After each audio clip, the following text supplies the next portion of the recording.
Homework में था तुम लोगों का कर दिए थे। आयत का क्षेत्रफल ज्ञात करना है यदि लंबाई चौड़ाई से 5 मीटर अधिक है या हो और आयत की चौड़ाई 10 मीटर हो। सबसे मेन चीज देखिए, हमारा आयत आप सभी लोग जानते हैं, यह एक चतुर्भुज है ना? Yes sir. जिसके आमने सामने की भुजा बराबर होती है और प्रत्येक कोण समकोण होता है, यानी कि 90 डिग्री का होता है। ये चीज जान रहे हैं? हम लोग बनाए भी थे, प्रोजेक्ट बेस्ड लर्निंग जब किए हैं हम लोग, तो उसमें अलग अलग आयत वर्ग ये सब बनाए थे, याद है? तो यहाँ पे क्या करना है, ये लंबाई हो गया मेरा। देखिए लंबाई और चौड़ाई ये दोनों दूरी है, दोनों की इकाई सेम होती है, दोनों का एसआई मात्रक मीटर होता है। हाँ, एसआई मात्रक जो है मीटर ही है। तो लंबाई इसको हम कह रहे हैं और इसको चौड़ाई कह रहे हैं। ये ज्यादा है ना तो लंबाई, लेकिन चौड़ाई भी एक लंबाई ही है। चौड़ाई भी क्या है? एक तरीके से लंबाई ही है ना? तो ये मेरी चौड़ाई हो गई। यहाँ प्रश्न ये है कि लंबाई जो है चौड़ाई से 5 मीटर क्या है? अधिक है। तो आगे हम देखेंगे, अगले भाग में ये दिया गया है कि आयत की चौड़ाई 10 मीटर हो, तो चौड़ाई 10 मीटर दिया हुआ है ना? यही ना है चौड़ाई। यहाँ पे हम चौड़ाई को लिख देंगे और ये 10 है तो इधर भी 10 होगा। Yes sir. होगा ना जी?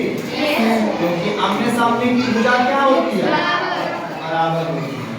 अब इसकी लंबाई को L से लिखते हैं, तो लंबाई क्या हो जाएगा बताओ? 15 मीटर। लंबाई क्या कहा? चौड़ाई से 5 अधिक। तो 10 मीटर दिया गया है ना? इसमें 5 जोड़ देंगे, नहीं जोड़ेंगे? इतना मीटर और 10 में 5 जोड़े कितना होगा? 15 मीटर। अब आपके पास आयत की लंबाई है ना? आपके पास क्या है? और यहाँ दिया हुआ क्या था? 5। यहाँ दिया हुआ है, क्या दिया हुआ है? आयत की चौड़ाई। आयत की चौड़ाई दी हुई है ना प्रश्न में? 10 मीटर है ना? और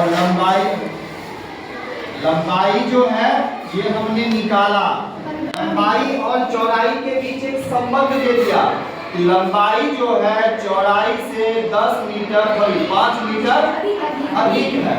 तो लंबाई चौड़ाई से 5 मीटर अधिक है, तो चौड़ाई मेरा दिया हुआ है 10 मीटर और जोड़ देंगे 5 मीटर, जो हमने वहां किया भी, तो 15 मीटर हो गया। अब हमें क्या करना है? आयत का क्षेत्रफल निकालना है। आयत का क्षेत्रफल, आयत के क्षेत्रफल में निकालने के लिए हमें लंबाई और चौड़ाई होना चाहिए। दोनों मालूम हो गया ना? Yes sir.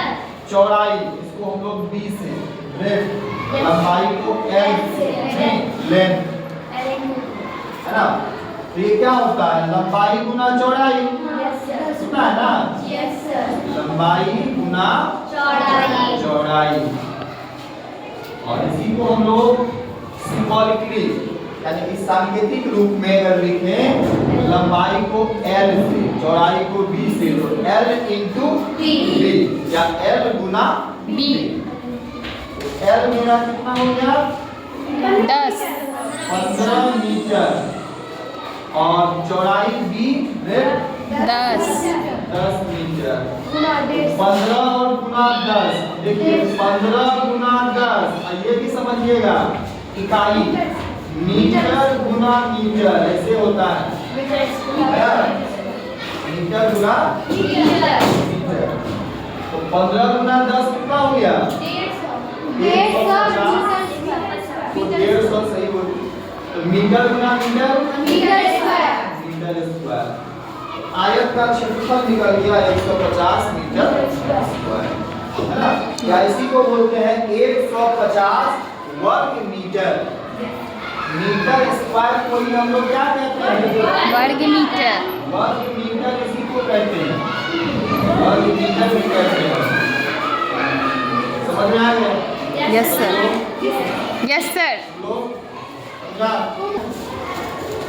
माना कि वह संख्या x है, माना कि वह संख्या x है। अब प्रश्नानुसार क्या कह रहा है? x का 1/3 क्या है? 50। यही है x का 1/3 50। 50। यही क्या गया? बराबर इक्वल है ना ये? Yes sir. 50। x का 1/3 का मतलब क्या होता है? गुना बराबर 50। इसको आगे सॉल्व करेंगे कैसे हम लोग? क्रॉस मल्टीप्लिकेशन करेंगे क्या? 50 के लिए करेंगे तो इससे तो कहते हैं क्रॉस मल्टीप्लिकेशन या वज्र गुणन। क्या कहते हैं? वज्र गुणन। वज्र गुणन विधि। वज्र गुणन विधि। x गुना 1 जहाँ 1 करेंगे 1 गुना 50 कितना होगा? 150। x का मान क्या आ गया? 150। यानी कि वह संख्या क्या है? 150। संख्या निकल गई 150। अब कहता है कि उस संख्या का 2/3 कितना होगा? तो 150 का 2/3 यानी कि 2/3 ऐसा आ गया बराबर 150 गुना 2/3। 50 गुना 2